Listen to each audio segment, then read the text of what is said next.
चाणक्य और चंद्रगुप्त की आगे की कहानियां। चंद्रगुप्त ने वीरसेन को तलवारबाजी के युद्ध में हरा दिया था। जहां एक और वीरसेन को गलत युद्ध नीति का प्रयोग करने के लिए आचार्य श्वेतांक द्वारा दंड दिया गया था, वहीं अन्य छात्र चंद्रगुप्त को हवा में उठाकर उसके लिए तालियां बजा रहे थे। चंद्रगुप्त को देख मालकेतु का मस्तिष्क हिलोरे खाने लगा और वो चंद्रगुप्त पर बारीकी से नजर गड़ाए मन ही मन बोला, यह चेहरा तो किसी से मेल खाता है, लेकिन किससे याद नहीं आ रहा। मालकेतु याद करने की कोशिश कर रहा था कि तभी अपनी विजय पे मुस्कुराता हुआ चंद्रगुप्त अन्य छात्रों के साथ उसके सामने से गुजरा। मालकेतु ने उसे आवाज देते हुए कहा, रुको वीर। चंद्रगुप्त वहीं रुक गया, लेकिन अन्य छात्र वहां से चले गए। मालकेतु चंद्रगुप्त की वीरता और युद्ध कौशल को देखकर प्रभावित था। उसे ऐसा लगा कि शायद चंद्रगुप्त किसी राज्य का राजकुमार है। वहीं अपने लिए वीर शब्द का संबोधन सुनकर चंद्रगुप्त को थोड़ी हैरानी हुई। वो मालकेतु की तरफ देखकर बोला, वीर नहीं, चंद्रगुप्त। मेरा नाम चंद्रगुप्त है। नाम जानकर मालकेतु बोला, पर जिस वीरता से तुमने अपने प्रतिद्वंदी को हराया है, वीर नाम तुम्हें शोभा देता है। यह सुन चंद्रगुप्त की छाती गर्व से चौड़ी हो गई। उसने सम्मानित स्वर में मालकेतु से पूछा, धन्यवाद मान्यवर, लेकिन आपने मुझे रोका, क्या आपको मुझसे कुछ काम है? मालकेतु बोला, हां, क्या मैं जान सकता हूं कि तुम किस राज्य के राजकुमार हो? राजकुमार? यह शब्द सुनते ही चंद्रगुप्त जोर से हंसा और बोला, लगता है आपको कोई भ्रम हुआ है मान्यवर। मैं किसी राज्य का राजकुमार नहीं, मैं तो एक गुलाम था। गुलाम? मालकेतु हैरानी में बोला, तुम्हारे माता पिता कौन है? किस वंश से हो तुम? चंद्रगुप्त थोड़ी निराशा के साथ बोला, मैं एक अनाथ हूं, ना मुझे मेरे माता पिता का पता है और ना ही मेरे वंश का। जब से होश संभाला तो खुद को गुलाम ही पाया। मालकेतु ने उत्सुकतावश आगे पूछा, लेकिन जहां तुम गुलाम थे वहां कभी ना कभी तो किसी ने तुम्हें तुम्हारे परिवार के बारे में बताया होगा। मालकेतु चंद्रगुप्त के बारे में जानने के लिए काफी उत्सुक था, लेकिन चंद्रगुप्त के पास उसके सवालों का कोई जवाब नहीं था। चंद्रगुप्त सरल भाव से बोला, मैं जहां था वहां बाकी लोग भी गुलाम ही थे। उन्हें खुद के वंश का नहीं पता, तो भला मेरे वंश और परिवार का क्या पता होगा? इससे पहले मालकेतु कुछ और पूछता, चंद्रगुप्त हाथ जोड़ते हुए बोला, क्षमा कीजिएगा मान्यवर, मुझे अभी पाठ का अभ्यास भी करना है, इसलिए मुझे आज्ञा दीजिए। ठीक है, मालकेतु गंभीरता से बोला। मालकेतु ने चंद्रगुप्त को जाने दिया, लेकिन न जाने क्यों उसका मस्तिष्क कभी भी इस बात को मानने के लिए तैयार नहीं था कि चंद्रगुप्त एक अनाथ है। वहीं अनजाने में ही सही, मालकेतु ने चंद्रगुप्त के हृदय के एक पुराने घाव को कुरेद दिया था। वो खुद से बोला, भले ही मैं अनाथ हूं, लेकिन किसी ना किसी ने तो मुझे जन्म दिया होगा। मैं किसका बेटा हो सकता हूं? कौन रही होगी मेरी मां? जहां एक ओर चंद्रगुप्त अपनी माता के बारे में सोच रहा था, वहीं दूसरी ओर उसकी माता मुरा अपने पुत्र से मिलने अपने उन संबंधियों के घर आ पहुंची जिनके संरक्षण में वो उसे छोड़ के गई थी।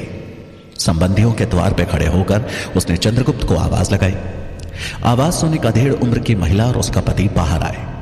मुरा को देखते ही उनके चेहरे के रंग बदल गए, जैसे कि उन्हें मुरा के वहां आने की उम्मीद ही नहीं थी। मुरा ने आंखों में करुणा और चेहरे पे मुस्कान लिए उनको प्रणाम किया और बोली, मेरा पुत्र चंद्रगुप्त कहां है? दिखाई नहीं दे रहा। उसकी बात सुनकर दोनों पति पत्नी ने एक दूसरे को ऐसे देखा जैसे उन्हें समझ ही नहीं आ रहा हो कि मुरा से कैसे निपटा जाए। फिर कुछ सोचकर वो औरत चेहरे पे क्रोध के भाव लिए ऊंचे स्वर में बोली, कौन चंद्रगुप्त? किसका चंद्रगुप्त? यहां कोई चंद्रगुप्त नहीं रहता। मुरा ने यह सुना तो अवाक रह गई और बोली, ये आप क्या कह रहे हैं? चंद्रगुप्त मेरा पुत्र, जिसे मैं आप लोगों के पास छोड़कर गई थी, कहां है वो? औरत जैसे पीछा छुड़ाते हुए बोली, हमें नहीं पता वो कहां है। मुरा ने यह सुना तो उसकी आंखों से आंसू छलक आए। वो उनके पास आकर उनके पैरों में गिर पड़ी और उनसे करुण स्वर में विनती करते हुए बोली, ऐसा न कहे, आप मेरे अपने हैं, यदि मुझसे कोई भूल हुई है तो आप मुझे दंड दीजिए, पर मेरे साथ ऐसा मजाक मत करिए। मैं पहले ही अपने पुत्र की याद में बहुत दुखी हूं। अब किसी भी प्रकार के दुख को सहने की क्षमता नहीं है मेरी। यह सुनकर वो औरत मुरा को खुद से दूर छिड़कते हुए क्रोध भरे स्वर में बोली, हमारे पास और कोई काम नहीं है जो तुमसे मजाक करेंगे। जब कह दिया कि तुम्हारा पुत्र यहां नहीं है तो क्यों हमारा समय बर्बाद कर रही हो? अब मुरा से रहा नहीं गया। आंखों में आंसू और चेहरे पे रोष लिए वो बोली, यहां नहीं है तो कहां गया? मैं कई साल पहले उसे यहां आपके पास छोड़कर गई थी। बताओ मुझे, कहां है मेरा पुत्र, मेरा चंद्रगुप्त? बेच दिया हमने उसे। उस औरत के साथ खड़ा वो आदमी कठोरता से बोला, जो अब तक चुप था। यह सुनते ही मुरा ने आश्चर्य से पूछा, ये क्या कह रहे हैं आप? सही कह रहे हैं हमने उसे कुछ वर्ष पहले 20 स्वर्ण मुद्राओं के बदले बेच दिया था। अब वो कहां है, क्या कर रहा है, हमें नहीं पता। ये सुनते ही मुरा धड़ाम से जमीन पे गिर पड़ी। उसे लगा जैसे किसी ने सैकड़ों बिजलियां एक साथ उस पे गिरा दी। उसने उन दोनों की तरफ देखा और चिल्लाते हुए बोली, ऐसा कैसे कर सकते हैं आप? एक मां से उसके पुत्र को कैसे अलग कर सकते हैं आप? उसकी बात सुनकर वो औरत क्रोध में गरजते हुए बोली, अरे वाह, जब पुत्र को यहां अकेला छोड़कर गई थी तब ये ख्याल नहीं आया था, और अब हमसे प्रश्न कर रही हो? जाओ, निकल जाओ यहां से, वरना धक्का देकर निकाल देंगे। उसके बाद वो औरत अपने पति की तरफ देखते हुए बोली, चलो जी यहां से, हमें खेतों में भी जाना है, इसे यहीं रहने दो, कब तक इसका रोना सुनेंगे? वो दोनों मुरा को अकेला वहीं छोड़ निकल गए। मुरा बदहवास की हालत में वहीं पड़ी अपने पुत्र को याद करने लगी। कहां होगा मेरा पुत्र? इधर तक्षशिला में आचार्य चाणक्य के कक्ष में राजहंस ने गुप्त रूप से प्रवेश कर आचार्य चाणक्य को प्रणाम किया। उसे देखकर आचार्य चाणक्य ने पूछा, किसी को तुम पे संदेह तो नहीं हुआ? नहीं आचार्य, मैंने ऐसी कहानी सुनाई कि संदेह की कोई गुंजाइश ही नहीं है। राजहंस ने उत्साहित स्वर में जवाब दिया। ठीक है। आचार्य चाणक्य गंभीर स्वर में बोले, किंतु ध्यान रहे कि तुम्हें हमेशा सतर्क रहना है। जी आचार्य, राजहंस ने आत्मविश्वास के साथ कहा। आचार्य चाणक्य ने आगे पूछा, और कोई विशेष सूचना? आचार्य गजानन से मिलकर तुम्हें कुछ संदेहास्पद लगा? राजहंस कुछ सोचते हुए बोला, ऐसा तो कुछ नहीं है आचार्य, पर हां एक बात जरूर है। मगध के राजकुमार पब्बत के साथ आया सैनिक मालकेतु भी आचार्य गजानन का सेवक और विश्वास पात्र बन चुका है। आचार्य गजानन ने मुझे स्वयं उसके साथ मिलकर काम करने के लिए कहा है। यह सुनते ही आचार्य चाणक्य अचंभित हो गए, क्योंकि एक रात्रि पहले मालकेतु पब्बत को ढूंढते हुए गुप्त कक्ष तक आ पहुंचा था। लेकिन अपनी चिंता छिपाते हुए आचार्य बोले, ठीक है, तुम सतर्क रहना और आचार्य गजानन के साथ साथ उस मालकेतु पर भी दृष्टि जमाए रखना। राजहंस प्रणाम करते हुए बोला, जी आचार्य, अब मैं चलता हूं। आचार्य चाणक्य ने उसे इशारे से वहां से जाने की अनुमति दी। राजहंस चुपके से उस कक्ष से बाहर निकल गया और सोचने लगा।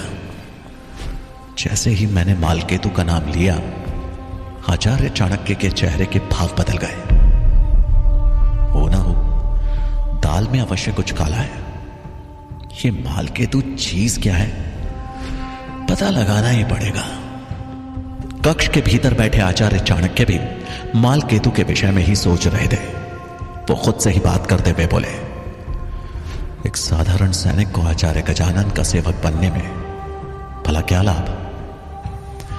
मालकेतु के विषय में कुछ तो ऐसा है जो मुझे नहीं मालूम है, पता लगाना होगा। आचार्य चाणक्य और राजहंस जहां मालकेतु के बारे में सोच रहे थे, वहीं मालकेतु अब तक पूरे तक्षशिला का निरीक्षण कर चुका था और वहां होने वाले क्रियाकलापों और प्रमुख आचार्यों के बारे में जितनी हो सके उतनी महत्वपूर्ण जानकारी हासिल कर चुका था। अपना निरीक्षण पूरा कर वो अपने कक्ष की ओर बढ़ ही रहा था कि तभी उसके कानों में कुछ छात्रों की आपस में हो रही बातें पड़ी।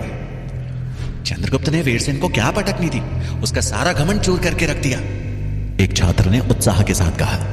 दूसरा छात्र बोला, हाँ चंद्रगुप्त सच में शूरवीर है, मुझे तो अभी भी वीरसेन का चेहरा याद आ रहा है। मुझे तो लगा था कि कहीं वीरसेन आज मैदान में रो ही ना दे।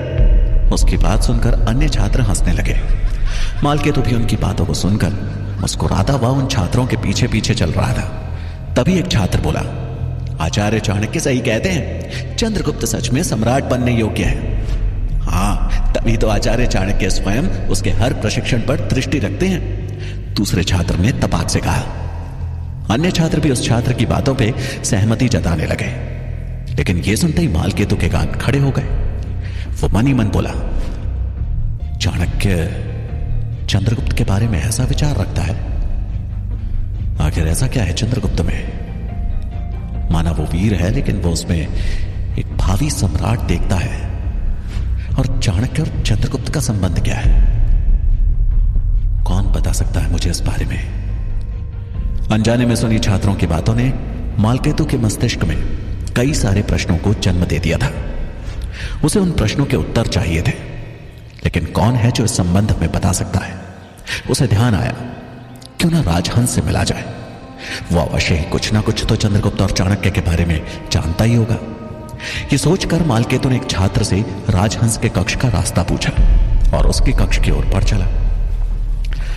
मालकेतु राजहंस के कक्ष के बाहर आ पहुंचा और बाहर खड़े होकर उसने दरवाजा खटखटाया। उसके खटखटाते ही दरवाजा अपने आप ही खुल गया। मालकेतु ने भीतर प्रवेश किया तो वहां कोई नहीं था। उसने शैया पर देखा तो बिस्तर संभाल कर ऐसे रखे हुए थे जैसे कि कई दिनों से उनका इस्तेमाल ही नहीं किया गया हो। मालकेतु ने अपने खड़ाऊ उतार फर्श का आकलन किया तो वहां काफी धूल जमी थी। इसका अर्थ था कि कमरे की कई दिनों से सफाई भी नहीं हुई है। यह देखकर मालकेतु हैरानी में बोला, ऐसा कैसे हो सकता है? राजहंस तो सुबह ही तक्षशिला पहुंच चुका था और वो तो घायल भी है। उसे आराम करना चाहिए था। फिर आराम करना छोड़ वो कहां जा सकता है? कहीं राजहंस कुछ छिपा तो नहीं रहा? मालकेतु का राजहंस पे संदेह बढ़ता जा रहा था, लेकिन उसके पास कोई ठोस सबूत नहीं था। मालकेतु के मन मस्तिष्क में राजहंस और चंद्रगुप्त को लेकर कई सवालों ने जन्म ले लिया था। वहीं उसके साथ हुई बात के बाद चंद्रगुप्त भी परेशान होकर अपनी मां के बारे में सोच रहा था। अपने पाठ का अभ्यास करते हुए उसने मिट्टी से बने पाटले पे मां शब्द लिख दिया था। वो बड़े प्यार से उस शब्द की तरफ देख रहा था कि तभी वीरसेन अपने साथियों के साथ अभ्यास कक्ष में आ पहुंचा। वीरसेन के चेहरे पे चंद्रगुप्त को लेकर क्रोध साफ दिखाई दे रहा था। उसकी आंखें गुस्से के मारे लाल हुई पड़ी थी, लेकिन अपने क्रोध को काबू में करते हुए वो अपने साथियों के साथ चंद्रगुप्त के ठीक बगल में आ खड़ा हुआ। अभ्यास कक्ष में उपस्थित अन्य छात्र इस बात से भयभीत हो गए कि कहीं वीरसेन अपने साथियों के साथ मिलकर चंद्रगुप्त को नुकसान न पहुंचा दे। वहीं इन सबसे बेखबर चंद्रगुप्त अपने ही सवालों में खोया हुआ था। कुछ छात्र उसे वीरसेन की उपस्थिति के बारे में चौकन्ना करना चाहते थे, लेकिन वीरसेन के डर के कारण उनकी आवाज भी नहीं निकली। वीरसेन ने ध्यान से पाटले पे देखा जिस पे चंद्रगुप्त ने मां शब्द लिखा था। यह देखते ही वीरसेन बोला, मित्रों, देखा आप लोगों ने? सम्राट चंद्रगुप्त अपनी माता। अरे नहीं नहीं नहीं। अपने कानों पे हाथ लगाकर क्षमा मांग लगभग तंज कसते हुए वीरसेन बोला, राजमाता को याद कर रहे हैं। यह सुन वीरसेन के मित्र जोर जोर से हंसने लगे। अब चंद्रगुप्त का ध्यान उनकी तरफ गया और उन्हें इस तरह हंसता हुआ देख उसे हल्का क्रोध आ गया। अब वीरसेन चंद्रगुप्त के बाजू में बैठकर उससे बोला, क्या हुआ सम्राट? आपको अपनी राजमाता की याद आ रही है? लेकिन जहां तक हमें पता है आप तो एक गुलाम थे। इसका अर्थ तो यही हुआ कि आपको बेचा गया था।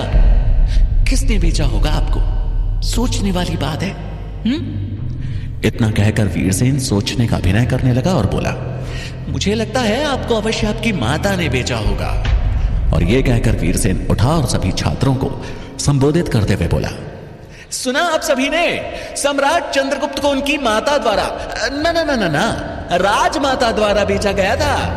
वीरसेन की बात पर एक बार फिर उसके सभी मित्र हंसने लगे, लेकिन इस बार चंद्रगुप्त से रहा नहीं गया और वो क्रोध में उठकर चिल्लाया, वीरसेन! चंद्रगुप्त की आवाज सुनकर कई छात्र डर गए, लेकिन वीरसेन मुस्कुराते हुए बोला, क्या हुआ? सम्राट को क्रोध आ गया? अब सम्राट क्या करेंगे? हमें दंड देंगे?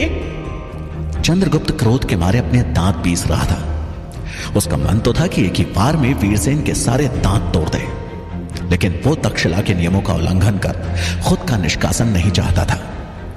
वीरसेन उसकी परिस्थिति अच्छी तरह से समझता था, इसलिए उसे और उकसाते हुए बोला, क्या हुआ?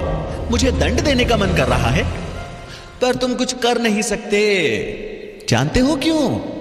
क्योंकि तुम एक तुच्छ सेवक हो, एक गुलाम, और एक गुलाम कभी हमारी बराबरी नहीं कर सकता। अब वीरसेन चंद्रगुप्त के करीब आ उसकी आंखों में आंखें डाल बोला, ये तो आचार्य चाणक्य की छत्र छाया है तुझ पे, वरना तुझ जैसा लड़का जिसके ना परिवार का पता है और ना कुल का, सेवक बनने के लायक भी नहीं है। वीरसेन की बात सुन चंद्रगुप्त की आंखों में क्रोध उतर आया था। कौन किस लायक है और किस लायक नहीं, यह उसकी योग्यता पर निर्भर करता है। एक आवाज अभ्यास कक्ष में गूंजी। सबने आवाज की दिशा में देखा तो राजकुमार पब्बत हाथ में कुछ पुस्तकें लिए एक कोने में खड़ा था। पब्बत को उस कक्ष में प्रवेश किए थोड़ा समय बीत चुका था और वो चुपचाप वहां हो रहे तमाशे को देख रहा था। पब्बत की बात सुन वीरसेन उससे आंखें चढ़ाते हुए बोला, राजकुमार पब्बत, ये मेरा और इसका आपसी मामला है, आप इसमें कुछ ना बोले तो ही ठीक रहेगा। पब्बत ने कठोर स्वर में उत्तर दिया, अगर यह आप दोनों का आपसी मामला है तो आप इसे या तो इसके घर में सुलझाएं या अपने महल में। यह तक्षशिला है और यहां भीतर जो भी घटित होगा वो किसी एक का नहीं बल्कि सबका मामला है। चंद्रगुप्त ने राजकुमार पब्बत की तरफ देखा तो उसे एहसास हुआ कि उसने महाराज धनानंद के बारे में जितना भी सुना था, पब्बत उसके बिल्कुल विपरीत था। अब पब्बत वीरसेन को कक्ष के द्वार का रास्ता दिखाते हुए बोला, मुझे लगता है कि तुम पहले ही इस अभ्यास कक्ष में कई छात्रों और चंद्रगुप्त का बहुत समय नष्ट कर चुके हो, इसलिए अब तुम्हें यहां से चलना चाहिए। वीरसेन ने पब्बत द्वारा उसके साथ इस तरह के व्यवहार की कल्पना भी नहीं की थी। वो क्रोध में आंखें तरेरते हुए ठीक उसके सामने आ खड़ा हुआ और बोला, क्या मैं जान सकता हूं कि उसके साथ इतनी हमदर्दी जताने का कारण क्या है? शिक्षा नीति, पब्बत ने स्वर ऊंचा करते हुए कहा। शिक्षा नीति कहती है कि विद्यालय में पढ़ने वाले सभी छात्र समान होते हैं, कोई बड़ा छोटा नहीं होता, क्योंकि शिक्षा हमें किसी में भी भेद करना नहीं सिखाती। चंद्रगुप्त को पब्बत की यह बात अच्छी लगी। उसे अभी भरोसा होने लगा कि पब्बत अपने पिता धनानंद से काफी अलग है। पब्बत की बात सुनकर वीरसेन बोला, सही कह रहे हो तुम, लेकिन यही बात जाकर तुम आचार्य चाणक्य से कह सकते हो, जो इतने सारे छात्रों के तक्षशिला में होते हुए भी इस तुच्छ गुलाम को पूरे भारतवर्ष का सम्राट बनाने का स्वप्न देख रहे हैं। वीरसेन की बात सुनकर पब्बत के पैरों तले जमीन खिसक गई। उसे अपने कानों पर विश्वास नहीं हो रहा था। वो एक हाथ से वीरसेन के गिरेबान को पकड़ते हुए बोला, झूठ बोल रहे हो तुम, क्या प्रमाण है तुम्हारे पास इस बात का? पब्बत का अचानक ऐसा व्यवहार देख चंद्रगुप्त हैरान रह गया। बड़े प्यार से अपने गिरेबान से पब्बत का हाथ हटाते हुए वीरसेन बोला, पूरा तक्षशिला इस बात को जानता है, और यदि तुम्हें फिर भी मेरी बातों पर विश्वास ना हो तो जाकर स्वयं आचार्य चाणक्य से पूछ सकते हो। वैसे भी आचार्य कभी असत्य नहीं कहते।